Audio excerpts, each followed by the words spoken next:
Hola, ¿cómo están amigos, hermanos que nos ven aquí en la Taberna del Pollo y el Metate, en esta sección tan gustada últimamente, Taberneando con? Y en esta ocasión muy especial, tenemos un invitado de lujo, un hermano, la verdad, muy querido por muchos. Es el hermano Iñaki Vázquez. Bienvenido, querido hermano Iñaki, ¿cómo estás? Y antes de ir contigo, si me permites, también saludo con gusto a los queridos hermanos Arturo Sevilla y Alberto Madrid. ¿Cómo están? Muy bien, mi querido hermano. Saludos hasta Tamaulipas. Eso. Yo estoy en Tamaulipas, Arturo en Tijuana, o quién sabe dónde esté ahorita, Alberto, Sí, en Veracruz, Tijuana. Iñaki, Ciudad de México. Pues mucho gusto, mis hermanos, siempre, ahora sí que qué bueno y qué delicioso es compartir los hermanos en armonía. Y pues aquí estamos, ahora sí que pregúntenme lo que quieran, que no tengo ningún tipo de límite o de autocensura.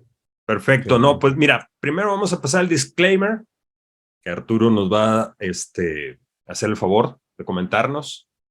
Así es, mi querido hermano Andrés. Nada más para que quede muy claro para todos nuestros escuchas.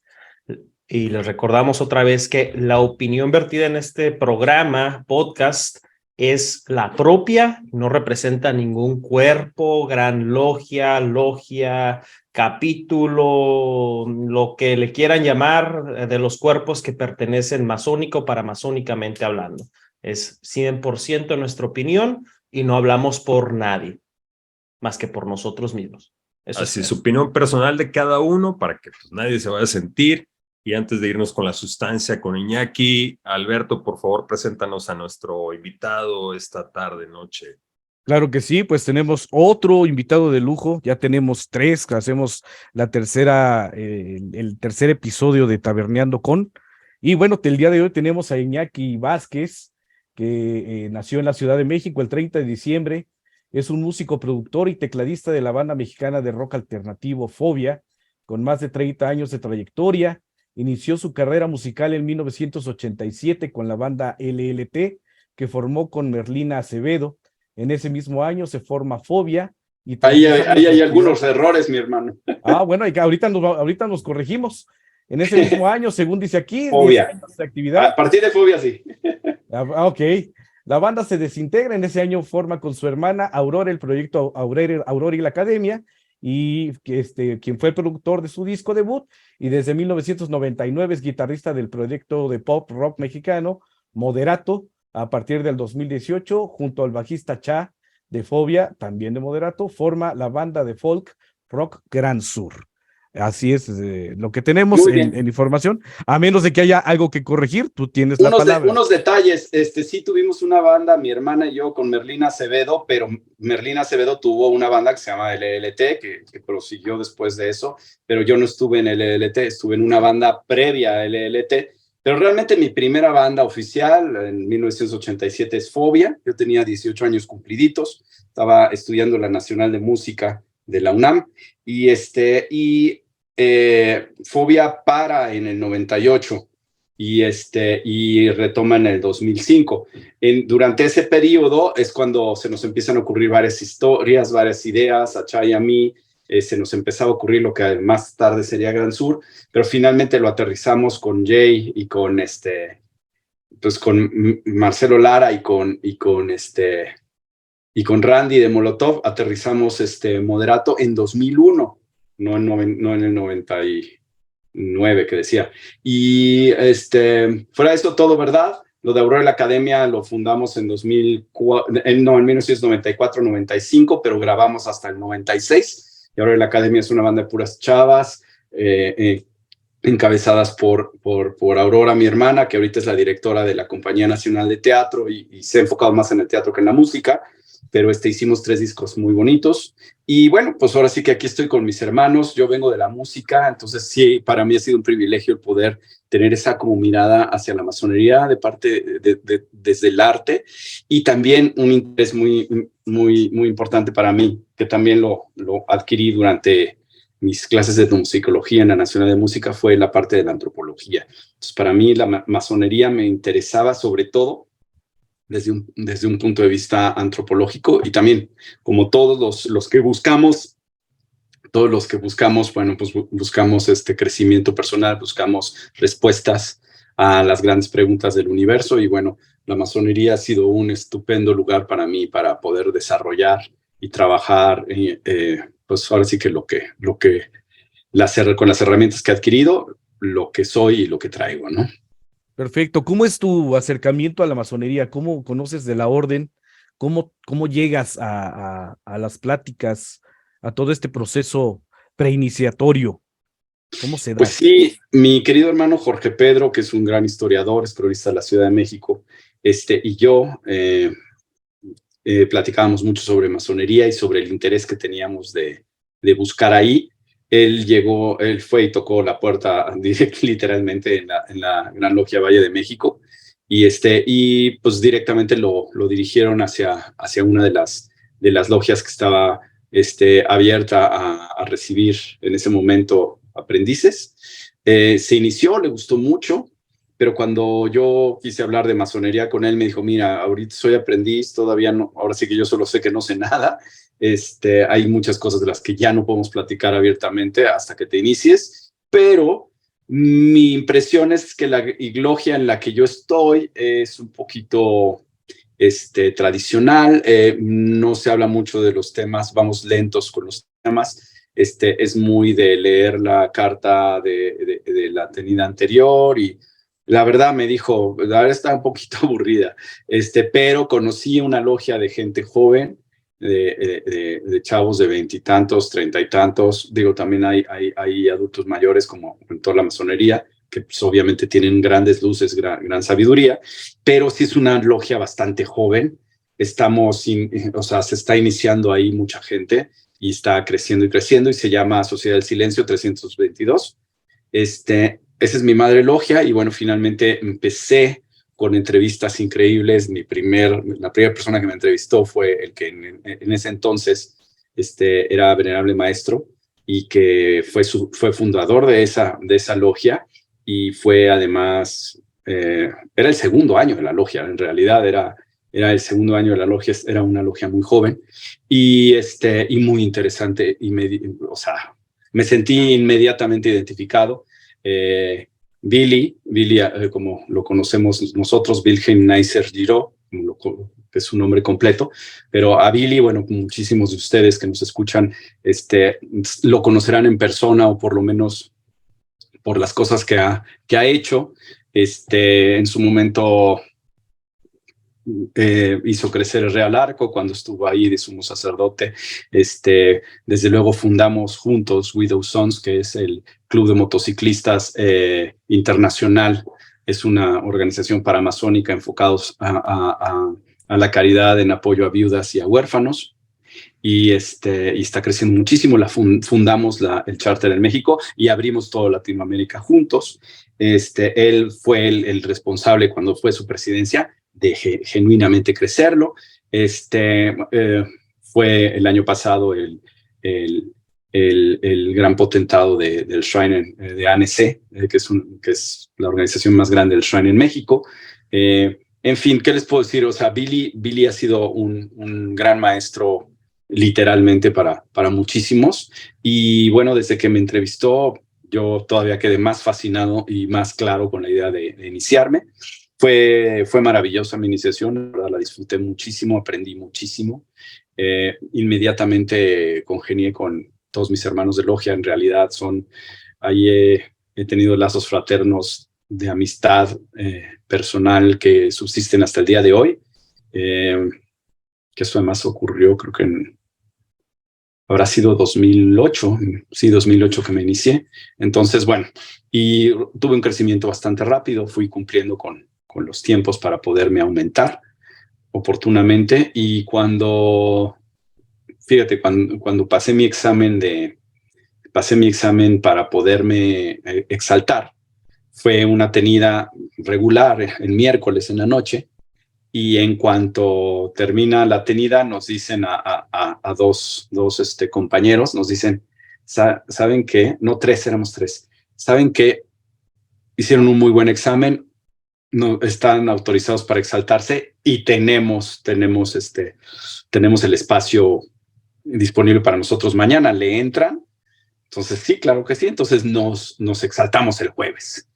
En la noche, en el agape post-exaltación, me dice Billy, oye, pues, ¿qué crees? El fin de semana hay Real Arco y ya eres elegible, como ya eres maestro, ya eres elegible. Le dije, voy, me entrego.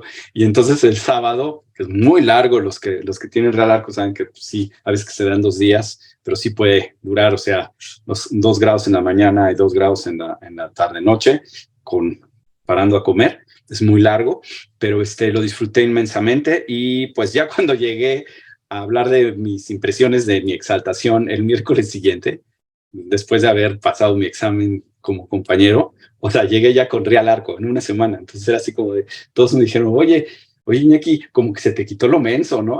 Digo, entonces, ¿En qué año dices que quedaste iluminado la ya? palomita, ¿no? Como que se quitaron los velos, ¿no? ¿En qué año dices que fue lo de Real Arco? Debe de haber sido, a ver, si me inicié en 2008, debe haber sido en 2010.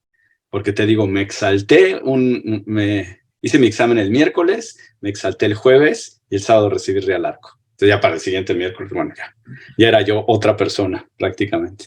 Ahora sí que ibas develando los velos casi literalmente. Pero bueno, se ve que sí disfrutas la masonería mucho, eres masón de hueso colorado. Para ti, la masonería es actual. ¿Qué ofrece la masonería? ¿Qué nos puede dar la masonería? O sea, ¿sí le da al individuo actualmente? Porque sí hay esa pregunta en el aire normalmente. Para ti, ¿qué ofrece la masonería en el ámbito actual? Mira, ya toqué ligeramente el tema de que hay maneras de llevar la masonería azul, los 3 primeros grados, de una manera intensa, filosófica, esotérica, profunda, interesante. Y hay maneras que son un poquito aburridas, ¿no? Los americanos, la verdad, son muy aburridos. Todos los hermanos que conozco, ya a partir de los grados posteriores van empezando a entender más cosas, pero vaya, ni siquiera van a tenidas regulares cuando son aprendices o compañeros. En nuestro caso, vamos a esas tenidas, pero esas tenidas acaban siendo tediosas porque se lee la carta de la semana anterior y se tocan temas muy, muy poco filosóficos, ¿no? Cuando tienes una logia que tiene un temario esotérico, un temario filosófico profundo, en donde se atienden las herramientas, donde hay genuinamente, y donde este temario además no afecta a un aprendiz que se inicia en algún momento del año, pues, si hay un temario, habría quien podría pensar que lo ideal es iniciarse en enero o febrero, cuando ya finalmente empiece a trabajar el nuevo cuerpo, cuando ya finalmente la gran logia autorice que empiecen los trabajos masónicos de todas las logias. Podría uno decir que así sería, ¿no? Pero un temario por ejemplo, para primera cámara, un buen temario para primera cámara tiene que ser tan dinámico que no importa a qué altura del año te inicias, ¿no? O sea, finalmente te acaban tocando todos los temas. Y obviamente, si quieres, obviamente, cubrir los temas de manera más ordenada, para eso tienes tu liturgia y para eso tienes ahora sí que la orientación de todos los hermanos, incluyendo compañeros, si eres aprendiz, y desde luego tu segundo vigilante, que es el que realmente está encargado de los aprendices, ¿no? Entonces, una logia bien llevada y una logia de estudio, una logia que está enfocada a que los aprendices y los compañeros vayan recibiendo el salario necesario para poder asimilar de la manera más ahora sí que nutritiva los siguientes grados, pues esa va a ser siempre una logia ideal. En ese marco yo creo que la masonería no tiene edad, da lo mismo si estabas en el siglo XVII o si estabas ahorita o dentro de 500 años. Para mí que todo es lo mismo, no importa en qué momento se trabaje. La masonería son una serie de enseñanzas enfocadas simbólicamente en las herramientas del trabajo de la construcción, de la masonería operativa, y es algo totalmente universal. Yo tuve la oportunidad de ir a Egipto en 2011 y En cuanto veías la parte de adentro, una parte que no se tenía que ver en un templo, o sea, en alguna parte veías en rojo la firma el hermano que puso su firma ahí, pues es algo, Que labró la piedra, que dejó su es marca. algo universal, o sea, Sí, y esa persona no llegó a poder hacer esa piedra si no hubiera pasado por los grados, y la misma enseñanza, o sea, no va más allá de idiomas, de religiones, de culturas, o sea, el trabajo en piedra, desde que alguien puso una piedra arriba de la otra y se paró ahí para ver más cerca las estrellas, ya ahí había masonería. Entonces, ahí no es una cuestión de si ahora en nuestra época, en la actualidad, es relevante o no. Claro que es relevante, la masonería siempre es relevante porque es una escuela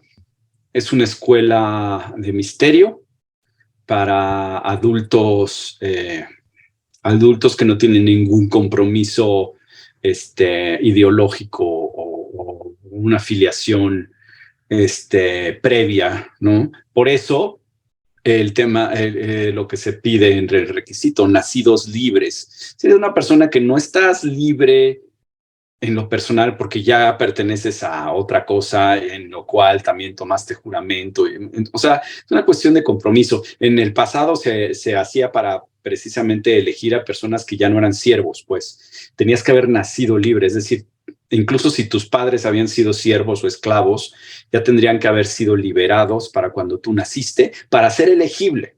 Entonces, hay mucha gente que no entiende eso, pero una persona que, por ejemplo, pertenece a una religión de estas que te quitan tu salario y te tienen como atrapado y te incomunican hasta con tu familia si decides transgredir, no eres una persona libre, eres un esclavo, aunque sea un esclavo ideológico, ¿no?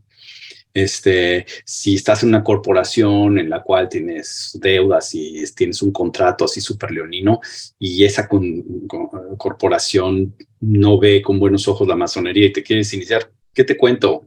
Tienes ahí un grillete que te tienes que quitar primero para poder ser masón. Entonces, hombre nacido libre, de buena reputación, no son y que profese, como platicábamos antes de grabar, que profese el reconocer a un ser superior, a su entender, lo cual es también bastante abierto, bastante liberal, bastante fácil de cumplir. Yo pienso que cualquier persona en esta época, digo, a menos que vivas en Corea del Norte o en Cuba, que bueno, en Cuba hay masonería, pero sancionada por el Estado, así que no la veo tan liberal.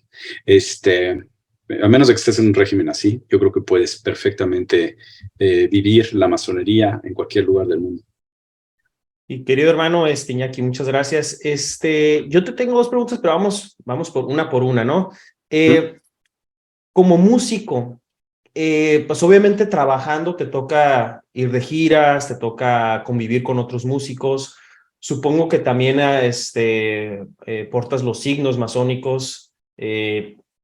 ¿Alguna vez te han dicho algo? ¿Qué es eso?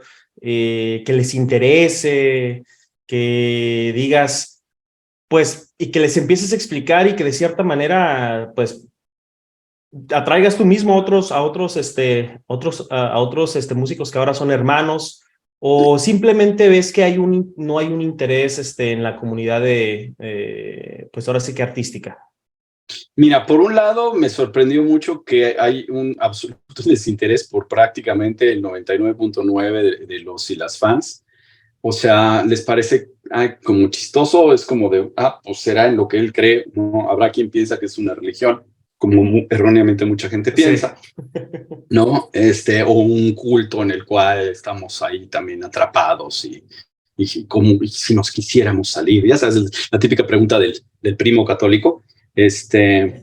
Claro. Pero por lo general, mira, a mi familia le pareció muy curioso, a mi mamá, que es historiadora, le pareció genial. Y pues así a tíos, tías, como que les medio vale gorro. Algunos son más católicos, como que los tal vez puso en alerta, pero al mismo tiempo dicen, no, pero es un tipazo, entonces no, pues no debe ser lo que dice el párroco, ¿no? O qué sé yo. Respecto a los fans, te digo, muy poco interés, con la excepción de mi querido hermano Quique Bizarro, que seguramente nos está viendo. Pero sí, o sea, si hay uno que dice, bueno, ¿y qué es eso? ¿Y cómo es? Y cuéntame más, y te puedo marcar, es que tengo dudas, vi una cosa en internet, pero no sé qué. Oye, vivo en Guerrero, me quisiera iniciar. Ah, bueno, ya sé dónde está la logia. Oye, hermano, ya me inicié. Está padrísimo, padrísimo. Ya, bueno, Widow Son y lo que tú quieras. Está bien padre cuando, aunque con una persona que llegue y pregunte, bueno, para eso traemos incluso, a veces existe la calcomanía para el coche. Estando en una sociedad libre, aún hago el hincapié porque en la historia todo va fluyendo. Ahorita, pues cualquier persona puede de su libre y espontánea voluntad buscar y tocar la puerta o preguntarle a un masón, ¿no? Nosotros tenemos esa calcomanía en el coche o tenemos incluso el parchecito en el chaleco de Widow Sons, porque es muy público. Cuando traes un chaleco y vas en una moto en la calle, o sea, es muy pública tu afiliación a la orden, aunque de repente haya una escuadra de compás aquí o acá, y no necesariamente se acabe de entender con el chaleco de los parches de Widow Sons que somos masones. Se acaba de entender, pero no está tanto así como en la cara, ¿no? Pero traemos el parchecito que dice, para ser uno, pregúntale a uno, ¿no? To be one, ask one. Entonces sí, a mí me llegó a pasar así. También llegó alguien que trabajaba en la industria de la música en una peda después de un show de moderato a las 4:30 de la mañana. Llega y me dice, oye, quiero ser masón, ¿qué tengo que hacer, no? Y bueno, pues eso pasó hace tantos años que mi hermano Gonchis pues ya lleva años, ha sido públicamente, él es todavía más público en su masonería, en su Instagram sale todo el tiempo o con el fez del Shrine o con el chaleco de Widow Sons.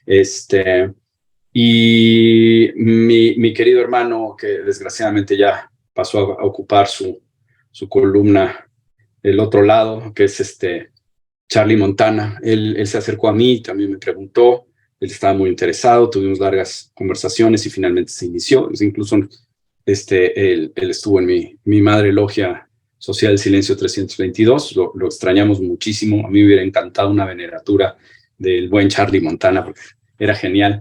Entonces, bueno, pues sí, ha habido quien se me ha acercado, ¿no? Otros que tal vez llegaron por otro lado, pero han podido convivir conmigo tal vez al iniciarse apenas, o sea, he estado ahí para ellos, porque también tal vez tengo una manera de ver la masonería desde la industria de la música muy peculiar. Entonces ha habido muchos hermanos que se dedican a la música o que tienen algo que ver con la industria, que se me acercan mucho y platicamos porque tenemos esas dobles cosas en común, ¿no? Entonces ha sido muy, muy padre el poder ser públicamente masón. En ningún momento me ha causado ningún problema, ¿no? Nadie me ha tirado mala onda, nadie me ha dicho Illuminati satánico, incluso al productor de los primeros 3 discos de Fobia, que él es cristiano, pero se ha ido clavando también mucho por su lado en grupos de estudio y en hebreo antiguo y cosas así, que sí traía él mucho esta cuestión, su congregación sí trae esta sospecha de que los Illuminati, ya sabes, todas las teorías de conspiración, él está muy clavado en eso. Entonces, para él ha resultado muy interesante que alguien que quiere y conoce desde que estábamos muy jóvenes, es masón. Entonces tenemos largas conversaciones, él todavía sospecha, ¿no? Él siempre me dice, bueno, es que tú nunca llegarás a los grados en los que realmente alaban a Satán y todo. Conoce todo el mundo, en los que se controla el mundo. Pero según él ya investigó y él ya sabe mucho, que ojalá ellos... Ni siquiera sabemos qué vamos a cenar. Siempre pasa así. Vamos a hacer un paréntesis. Yo ya sé que sus investigaciones son 3 videos mafufos con los que ya nos hemos topado todos en YouTube. Así pasa. Vamos a hacer un paréntesis, perdón, Andrés, Francisco. Sí, muchas gracias, Alberto. Siento mucho abandonarlos en este momento. Fue un compromiso masónico, por eso me ven así de esta manera. Soy el dirigente del Real Arco y ya teníamos programada la sesión. Y siento mucho, la verdad, cortarme yo ahorita en la entrevista. Yo te dejo en buenas manos, Iñaki, con mis hermanos Alberto y Arturo. La verdad, un placer que estés con nosotros. Me despido yo nada más y la verdad siento mucho irme. Pero la verdad estoy disfrutando mucho tu historia, tu punto de vista dentro de la masonería y te dejo con un fuerte abrazo, el público también. Abrazos y Gracias, a Andrés. todos mis hermanos que tengan buenos trabajos. Un abrazo de Gracias. aquí del Chapter Tamaulipas Widow Sons. Te mandamos Widow Gracias, Sons, Andrés. forever, forever Widow Sons. Forever Widow Sons. Fíjate, Iñaki, nos vemos, Andrés, cuídate. Fíjate, Iñaki, que curiosamente ahorita que estabas hablando, antes de darle el paso a Arturo con su segunda pregunta, me llama mucho la atención lo que acabas de decir, porque yo viendo un video de YouTube, de esos que te la pasas viendo música, yo también me dedico a la música, yo soy músico, estaba viendo un video y de cuando estaba tocando el maestro de la cueva, el papá, y de repente entras tú con tu saco negro y tus cruces colgando. Yo para esto yo ya sabía que tú pertenecías a la orden, porque en un evento de Puebla de hace muchísimos años, alguien los identificó. Yo esa actividad de Puebla no pude asistir, pero yo ya tenía muchísimos años que sabía que tú pertenecías a la orden. Pero sí me dio mucha curiosidad, ahorita que acabas de mencionar que tú eres un masón público y que de repente pues andas trayendo las insignias, sí me dio mucha curiosidad ver que en ese concierto del maestro de la cueva, sales tú con tu saco negro y tu cruz roja y tu cruz de Malta. Así es. Me dio mucho gusto y mucha emoción, ¿no? Pues sí, la verdad es que poca gente de repente identifica esos símbolos. Finalmente traer esos símbolos es prácticamente como si trajéramos el mandil de alguna manera. Entonces también la manera en la que te tienes que conducir públicamente cuando traes algo tan importante como tus medallas de los grados templarios, pues sí tienes que conducirte como un caballero. Y definitivamente esa es una de las cosas que hablamos, los Widow Sons, es un tema muy relevante y muy importante, porque es esta cuestión de somos masones públicos a la hora de traer un chaleco. Y esos chalecos, o colores, como nosotros les decimos, en la jerga biker, es lo equivalente a un mandil. Entonces tú no puedes usar un chaleco en un lugar a donde no llevarías a tu madre, a tu hermana y a tu esposa y a tu hija, ¿me entiendes? Entonces es como y no te puedes comportar, ¿no?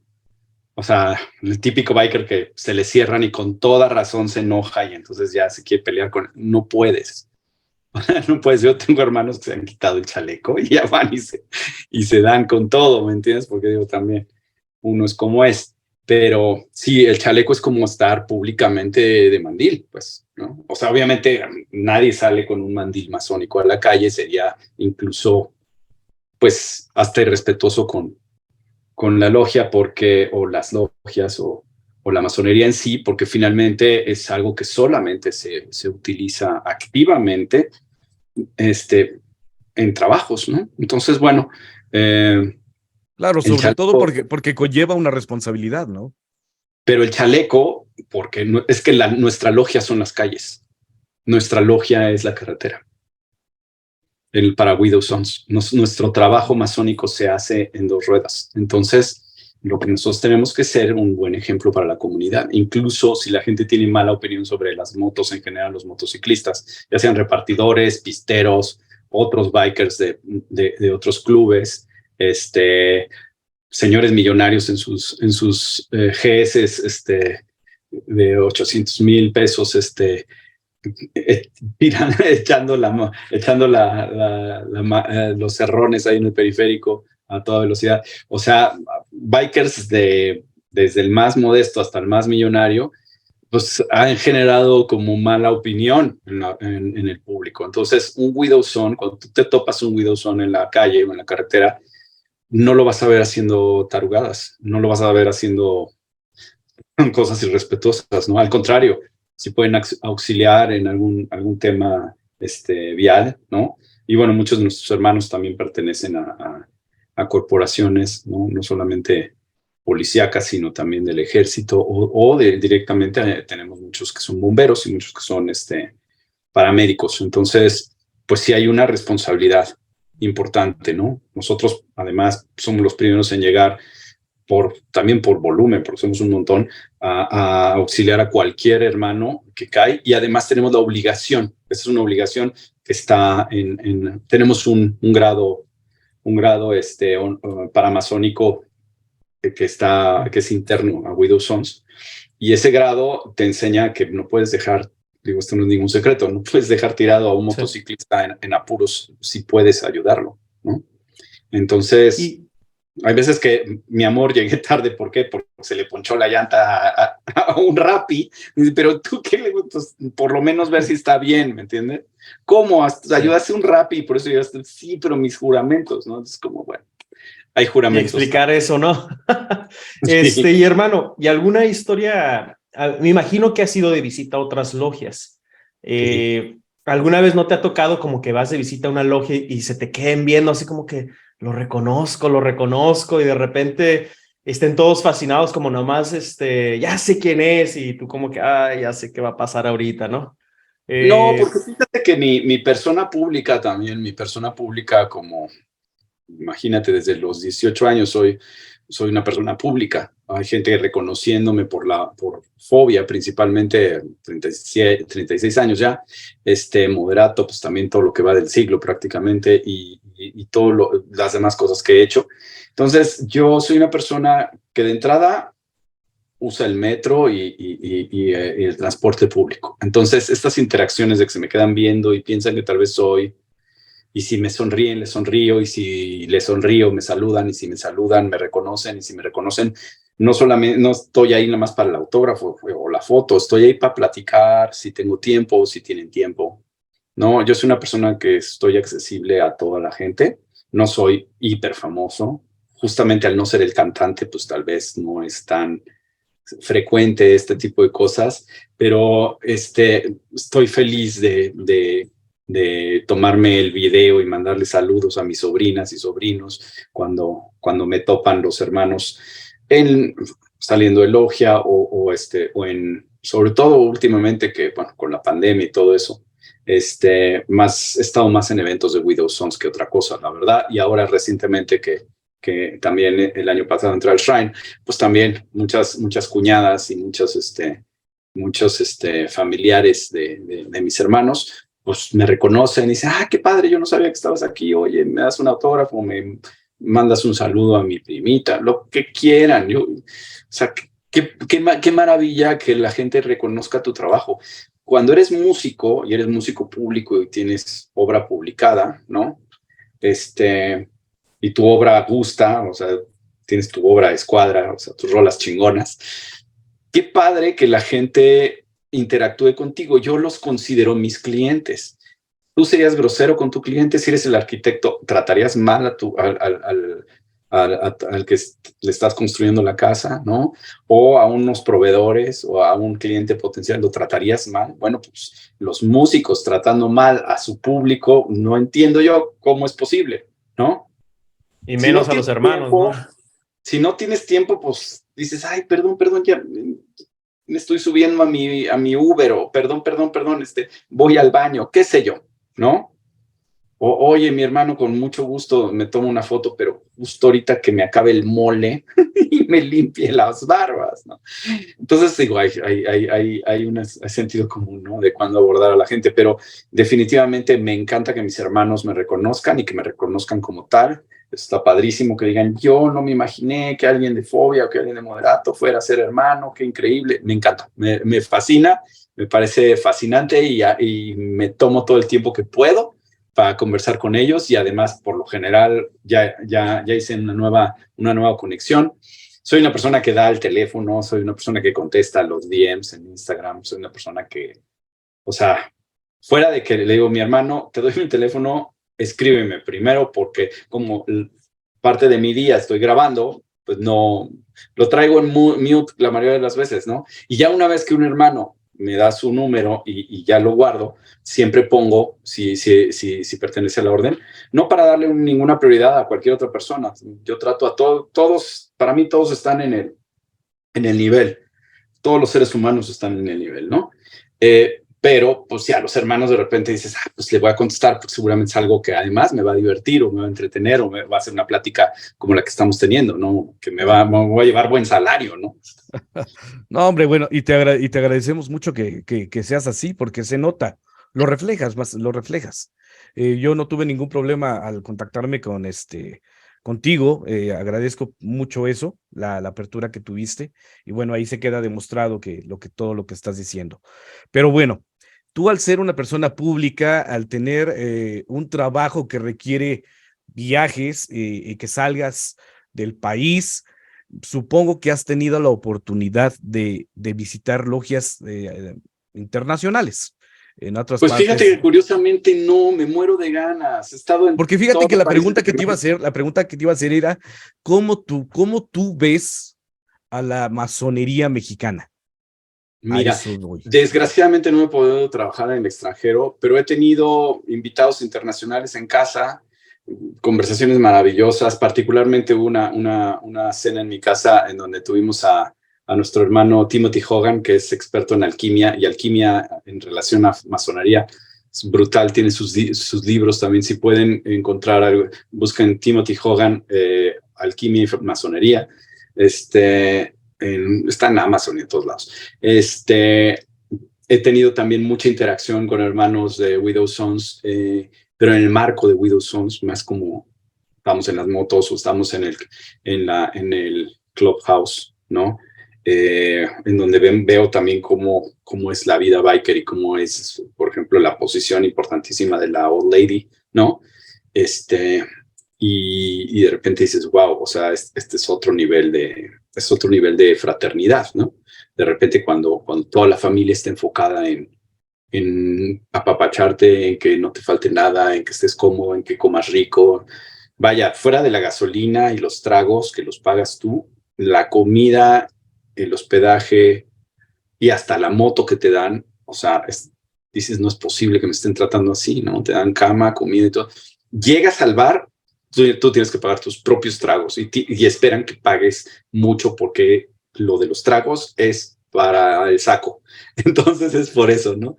Y lo mismo, la gasolina, bueno, es algo muy biker, o sea, nadie le dispara la gasolina a nadie, es como de que ándale, sea adultito, hágase cargo de sus cosas, ¿no? Pero un nivel de hospitalidad brutal. He estado también con un hermano, un querido hermano que es Widow Son y también es de mi madre logia, en París, apapachado por él y quedándome en su casa y yendo también a museos masónicos, yendo a logias, pero a la parte de los museos. Lo mismo he estado en la Gran Logia Unida de Inglaterra, pero en el museo, ¿no? Por ejemplo, ahí me decían, uy, si tú hubieras traído un pasaporte masónico hablándote como Real Arco, pues hasta entrabas a una tenida, ¿no? Entonces hubiera estado brutal. Pero bueno, no pasó de que conocí el museo, me pareció genial y me compré un mandil increíble que hasta la fecha utilizo en Antiguo Gremio. Pero sí, no he tenido la maravillosa oportunidad de estar en trabajos masónicos, la verdad, porque nunca he estado más de 24 o 48 horas en un lugar cuando estoy de gira. Y cuando estoy más días, pues luego es muy difícil. Cuando estás de vacaciones con la familia es casi imposible decir, a ver, me voy a ir toda una tarde, ¿no? Y son cosas que tienes que coordinar como con más tiempo, ¿no? La masonería mexicana, que es la segunda parte de tu pregunta, ¿cómo la veo? Me encanta, me fascina. Sí, como muchos hermanos han opinado en su momento, sí es de alguna manera tenemos una tropicalización de la manera de ver la orden y de ver los grados y todo. Pero me parece que hay una justificación histórica maravillosa, ¿no? En realidad, incluso la manera de los usos y costumbres de la masonería escocesa, tal cual los movemos en México, pues están también informados por el rito nacional mexicano, están obviamente influidos por el juarismo y por el porfiriato, ¿no? Y todavía hay rastros de esta como pugna entre escoceses y yorquinos cuando durante el periodo de la gestación de nuestra nación, en donde en realidad los escoceses en aquel entonces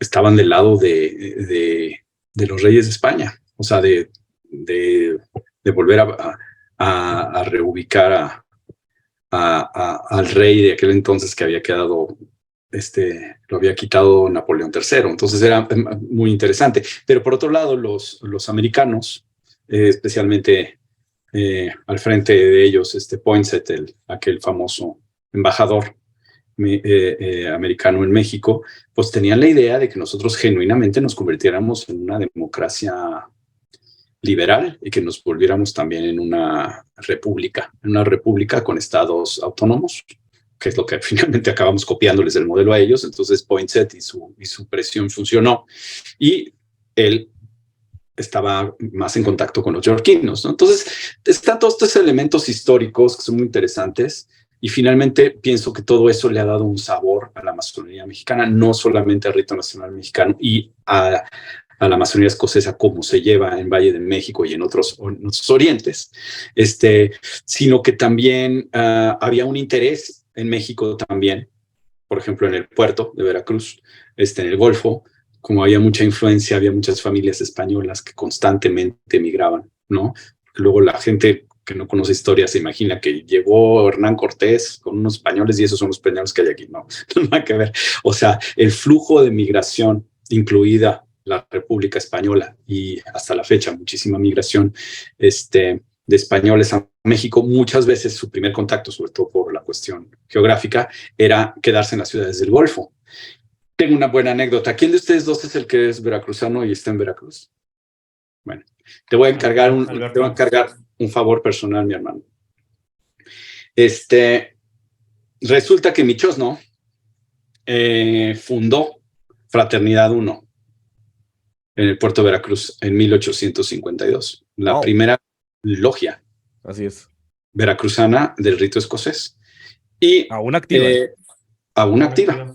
Sí. Entonces, me muero de ganas de visitar Fraternidad 1, porque además en la carta patente está mi chosno en línea directa, como segundo vigilante, un papel muy importante para una logia nueva, sino que además me parece genial que cuando les dieron la carta patente se las dieron unos que no tenían realmente la autorización, y 2 años después, al enterarse el Supremo Consejo de Rito Escocés de la jurisdicción del sur, encabezadas en ese momento por Albert Pike, no era como de que ya estaba ahí retirado, estaba Albert Pike ahí al frente, se enteraron, supieron que la carta patente realmente no era válida, pero aún así les reiteraron la carta patente, ahora sí autorizada por ellos, y les hicieron retroactivo su fundación, o sea, siguió siendo 1852 válido. Es una anécdota maravillosa, y mi querido hermano y chosno, Albino, ¿cómo se llama? Albino, si estuviera aquí mi mamá me regañaría, Carballo Ortegat. El hermano Albino Carballo Ortegat es mi chosno en línea directa, era el abuelito de mi abuelita. Por ahí tenemos un programa, no de la taberna, pero sí tenemos un programa sobre fraternidad número 1. Esperemos, te busco el link y te lo mando en una de esas. Buenísimo, porque me encanta todo eso y me encantaría saber si existe, porque sí que sé que existe la carta patente, y en algún momento creo que he visto ahí un gráfico del documento, pero ¿dónde está? Ahí, y al ver esa carta patente es cuando me enteré que Albino estaba de segundo vigilante cuando la fundaron. Pero no sé si existen más papeles sobre eso. Te voy a investigar por acá. Déjame te investigo con hermanos de por acá y toda la información que te pueda recaudar. Con todo gusto. Probablemente en el libro del muy respetable es posible. Gabriel. Sí, ahí vaya a salir. Acaba de sacar un libro, ¿no? Ya va en el 4ª edición o algo así. Ándale, sí, es cierto. De hecho, le acabo de mandar un documento. Saludos al muy respetable Gabriel, si nos está escuchando, acerca justamente del Supremo Consejo de México. La carta patente del Supremo Consejo de México está en un libro de historia del Supremo Consejo de la Jurisdicción Sur. Entonces, y ahí no aparece como que por ejemplo, a Comonfort lo están creando, sino lo están regularizando, o como lo dicen los americanos, healed. Porque efectivamente, como dices, mi querido hermano, la Logia Fraternidad 1 era de Luisiana. El Supremo Consejo de México en el exilio que le decían de Luisiana. Y de ahí sale ya después, creo que se regulariza efectivamente con la jurisdicción sur, y es en sí la primera, creo que es de las únicas logias simbólicas que la jurisdicción sur, en teoría, en algún momento tuvo, porque pues, el Supremo Consejo en Estados Unidos nunca carteó logias simbólicas. Pero bueno, ya me estoy metiendo yo en muchas cuestiones históricas que a mí es mi fascinación y aquí voy a seguir hablando y hablando y hablando. Mencionábamos antes justamente de comenzar el programa, mi querido hermano, que tu mamá es historiadora. ¿Alguna influencia? Obviamente muchísima, pero me refiero en la cuestión masónica o que tu mamá te haya dicho, oye, quiero que me investigues de esto, o que tú mismo, tu mamá te haya platicado algo y que de ahí tú lo hayas comprobado, por así decirlo, una vez que te hayas iniciado una logia. ¿Alguna historia ahí relacionada justamente con pues ahora sí que ese desenvolvimiento familiar? No, pues mi mamá en realidad está muy interesada en el periodo de Calles, pero también está interesada en el antirreeleccionismo. También familiares y ancestros míos directos han sido bien importantes en esa parte. Los hermanos Vázquez Gómez, que no tengo registrado que sean masones y no creo. Pero ellos, por ejemplo, fueron muy importantes al fundar el partido antirreeleccionista y finalmente uno de ellos formó parte de la fórmula con Madero, antes de que el segundo intento fuera con Pino Suárez, ¿no? Entonces, ella muy interesada como en las figuras. Mira, aquí está entrando una criatura. De hecho, Madero sí fue hermano. Madero sí fue hermano, pero creo que Francisco Vázquez Gómez no. Pero bueno, mi mamá está muy interesada también en el periodo del Porfiriato.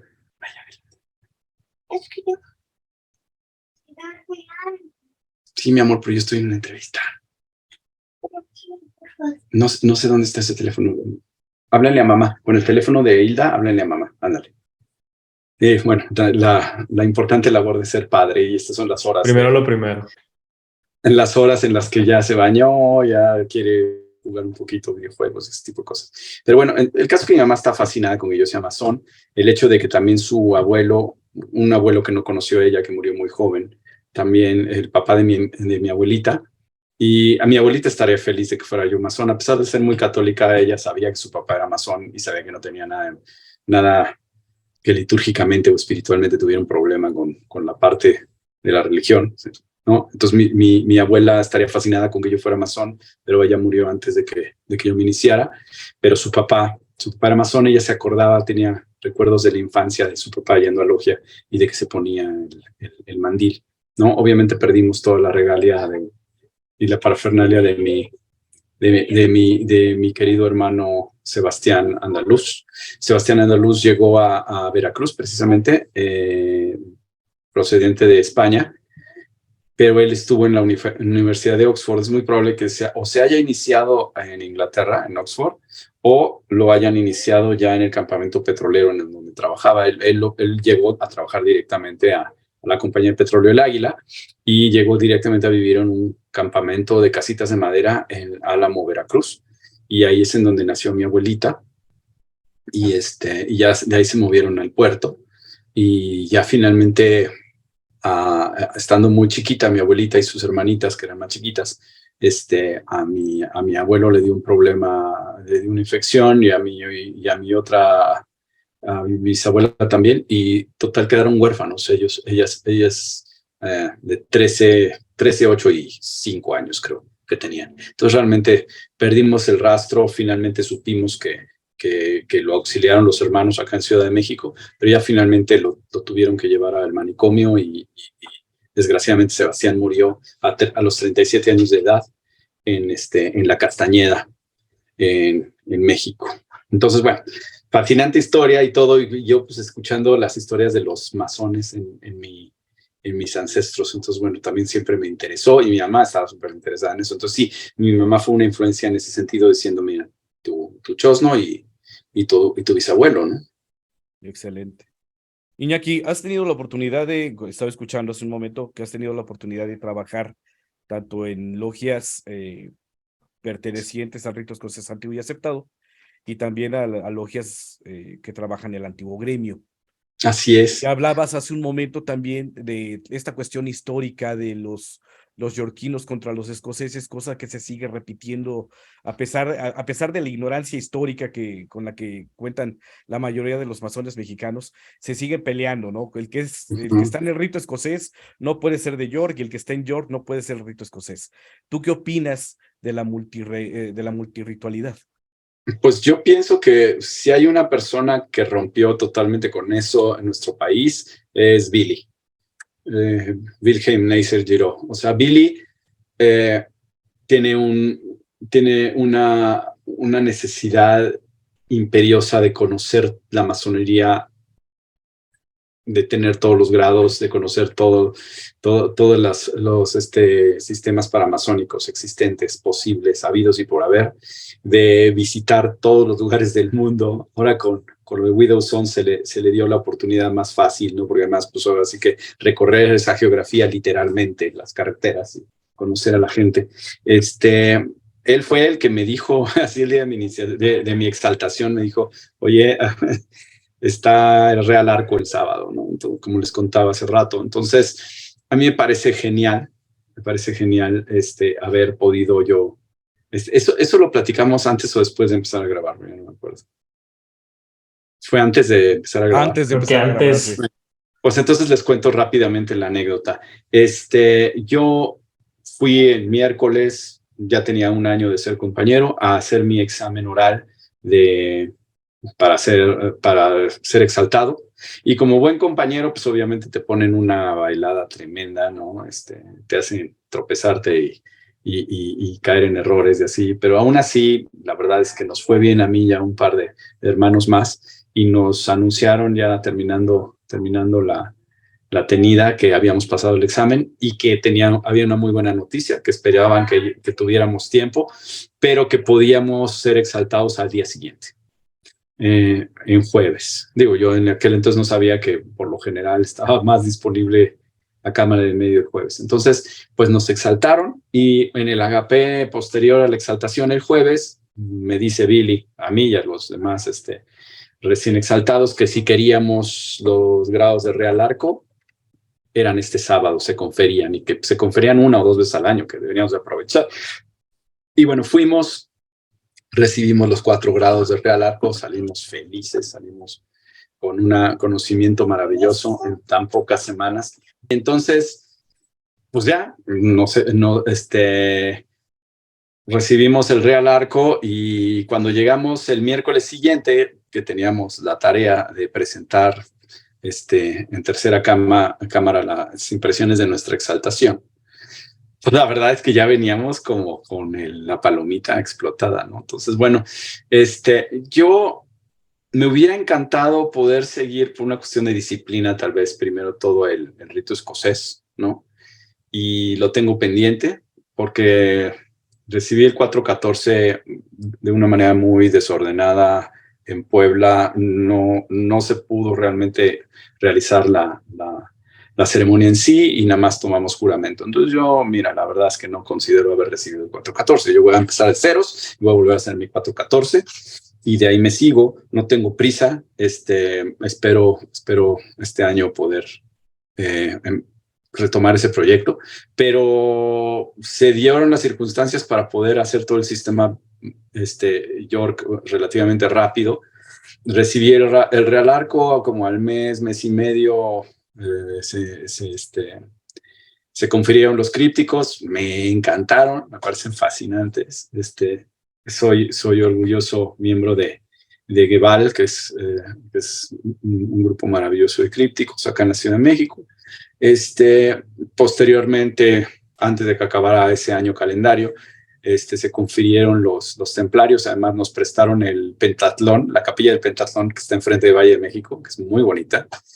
Y bueno, estuvo padrísimo haber recibido los grados templarios. Luego tuve también el honor de poderlos conferir. No estaba yo de principal, estaba yo de capitán de las huestes, que es como algo así como entre el terrible y bueno, si alguno de ustedes lo ha recibido, alguien de los que nos está escuchando saben que es maravilloso, y que es cristianismo esotérico, ya no es masonería, ya se va a otro nivel. Pero es muy padre, y finalmente en el sistema escocés todos esos mismos grados, todas las mismas enseñanzas, te dan cabalmente hasta el 32, nada más que están como organizados de una manera un poco distinta, pero básicamente lo que mis hermanos que tienen ambas vertientes, me dicen que ahora sí que es el mismo gato pero revolcado y que se aprenden más o menos las mismas cosas en orden un poquito distinto, ¿no? Pero que finalmente el sistema York no es mejor que el escocés, ¿no? Que el Supremo Consejo, que ambos sistemas están precisamente enfocados a ahora sí que para puntualizar muchos temas que finalmente la logia azul, los 3 grados, que son los 3 grados importantes de la masonería, porque en realidad, como bien sabemos y como muchos profanos ignoran, no es de que es que hay un grado más alto y siempre hay un grado más alto. No, el grado más alto es el sublime grado, tercer grado, el sublime grado de maestro, ¿no? O sea, si quieres realmente irte más alto a eso, ya sabes que está del otro lado de la existencia y cuando te exaltes a lo que sigue es demasiado tarde, ¿no? Pero hacia lo horizontal hay mucho que definir y que precisar y que perfeccionar. Eso es genial que se puedan hacer esos grados. Y además, en el mundo paramasónico hay muchas ceremonias fascinantes que son escritas con mayor libertad, que se han escrito más contemporáneamente, pero son fascinantes, ¿no? Ya sea que estés recibiendo el Shrine y te conviertas en un noble, es un grado padrísimo que se escribió hace 150 años, o que estés recibiendo el grado que está dentro de Widow Sons, por ejemplo. Es un grado muy enfocado a lo que hacemos nosotros, pero que va se nutre otra vez del Antiguo Testamento y de algunas figuras importantes. Se recalcan aprendizajes que hemos visto repetidos en todos los grados superiores que tienen mucho que ver con el segundo grado. Y finalmente aprendes algo nuevo y es muy, muy padre porque refuerza la idea de fraternizar, ¿no? Y los juramentos ya van más allá o sea, genuinamente tienes que estar dispuesto a entrar en situaciones tal vez peligrosas para proteger a tus hermanos. Entonces, pues es fascinante y está un grado que se escribió en 1991, aparentemente. Entonces, es muy interesante cómo la masonería sigue evolucionando y se sigue adaptando a ciertas cosas, pero finalmente la logia azul es la logia azul y sigue siendo más o menos la misma, ¿no? Nadie recibía el grado de maestro en la antigüedad porque la maestría absoluta la tenía Cristo, ¿no? O Tot, o Osiris, qué sé yo, ¿me entiendes? Pero ya estaba establecida la masonería desde hace miles de años, ¿no? Así es. Para terminar, ya para ir cerrando la entrevista y no pues robarte más tiempo, Iñaki, ¿cuál es el consejo que le darías a los aprendices, a los que apenas van empezando su carrera masónica? Híjoles, pues la verdad es que uno no es nadie para darle consejos a los aprendices. A los aprendices hay que dejarlos que busquen que visiten su interior para buscar la luz, pero yo les recomendaría que trataran de cuidar su ego, ¿no? Yo tuve la experiencia de siendo compañero, haber escuchado a uno que hasta una semana antes había sido compañero, dirigirse a nosotros, los compañeros y aprendices, después de haber recibido una semana antes su exaltación. Y bueno, él magnánimamente nos daba consejos y nos decía, mis niños, mis criaturas, yo ahora que soy maestro, no. Busquen adentro de ustedes mismos y nada más tengan muy en cuenta que cuando reciban el grado de maestro, no son maestros. Simplemente ya tienen todas las herramientas para tratar el resto de sus vidas de buscar y tratar de alcanzar la maestría sabiendo que es imposible, que es inalcanzable, que nunca vas a ser un maestro. que nunca vas a ser un gran maestro, que puedes luego tener todos los demás grados que quieras. Todos estamos buscando la maestría a partir de que nos exaltan. Ya tenemos todo lo necesario para buscarla. El día que la encontremos va a ser demasiado tarde, porque la pieza final es el buen morir, que esa es una de las cosas que nos enseña nuestra orden. Por lo pronto, si son aprendices, disfruten de ese grado. Es maravilloso, es cuando realmente todo está abierto. Hay miles de posibilidades. Es cuando te tienes que preparar para genuinamente recibir el segundo grado, que para mí es el más importante en este plano de la existencia. El segundo grado, de alguna manera, te enseña a que le bajes de huevos a tu ego, precisamente, y que finalmente solo con el trabajo podrás avanzar. Entonces, fuera de eso, eso es lo que les digo, trabajen, pónganse a picar piedra y traten de ser masones afuera de logia. Traten de los principios que enseñamos y que aprendemos, lo que sea que los 20 que nos caigan, porque claro, trabajamos colectivamente, pero el salario es individual. ¿Qué vas a hacer con ese salario? ¿Qué vas a hacer afuera? ¿No? ¿Cómo vas a actuar con tu hermano? Que todos son tus hermanos y tus hermanas. O sea, ¿qué vas a hacer para genuinamente estar al nivel con todo el resto de los seres humanos? ¿Cómo vas a poder trabajar la empatía con alguien que está más necesitado que tú, ¿no? O con alguien que tiene una situación de peligro, que atente contra su vida, ¿no? ¿Cómo vas a encarar a un enfermo terminal? ¿Cómo vas a encarar a una familia en necesidad, ¿no? Entonces, seamos masones afuera de logia. Eso es lo que me gustaría decirles a los queridos hermanos aprendices. Pues excelente. Fuera de las cuatro paredes. Así ahí está. Pues vamos cerrando. Muchas gracias, Iñaki. No se me vayan, espérenme 3 minutos después de que corte la grabación, por favor. Muchísimas gracias, mi querido hermano. Muchas gracias por tu tiempo y espero sí puedas escuchar nuestros podcasts anteriores. Hay unos que te van a llamar muchísimo la atención, justamente hablando de historia, de todo este tipo de cuestiones, de cómo es que la masonería es la masonería mexicana. La verdad es que sí, inclusive luego ahí te podemos compartir otros enlaces que también hemos tenido ahí una participación pues justamente con el hermano Andrés. Él ha hecho también unas conferencias muy buenas, tanto en el SEMI como en la Gran Logia de Tamaulipas, etcétera. Bastante buenos. No, sí, quiero ahora sí que escucharlos retroactivamente. Sí, estoy muy interesado en hacerlo a partir de ya. Y desde luego, si algún día me quieren invitar, ya saben que yo 7 lengüitas, como me decía mi mamá. 7 lengüitas, el hermano 7 lengüitas está listo para hablar del tema que quieran. Me encanta. Perfecto. Pues ahí está. Entonces vámonos despidiendo, Arturo. ¿Algo que quieras comentar? Aparte de que Illuminati Reos patrocina. Sí, Illuminati Reos, patrocínanos cuando tengas la oportunidad. Hasta entonces no tendremos nada de fondos para poner otro fondo. Ya necesitamos editar, tenemos el mismo, cambiarle sí, tenemos que cambiar el color negro a blanco, no sé, ahí tenemos que hacer algo. Illuminati Reos, patrocínanos, por favor. Edición de Cajica también. Exactamente, a la editorial Cajica. Saludos a los hermanos. Más que nada agradecer a nuestro querido hermano Iñaki Vázquez por darnos su tiempo esta noche. También espero que les haya gustado esta entrevista a todos los queridos hermanos.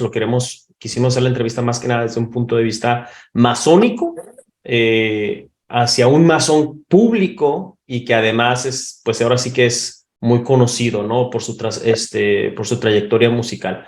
Entonces, de esa manera, mil gracias, querido hermano Alberto, si quieres decir algo. Pues nada, pues que le den like y que escuchen, que nos comenten qué les pareció el podcast, qué les pareció este episodio, y obviamente pues que chequen los demás, ¿no? Así que nos vemos la próxima, no sabemos cuándo, pero pronto nos vemos. Muchas gracias, mis hermanos. Un abrazo. No se vayan ahí. Nos vemos. No. Corto grabación. Bye. Aquí seguimos.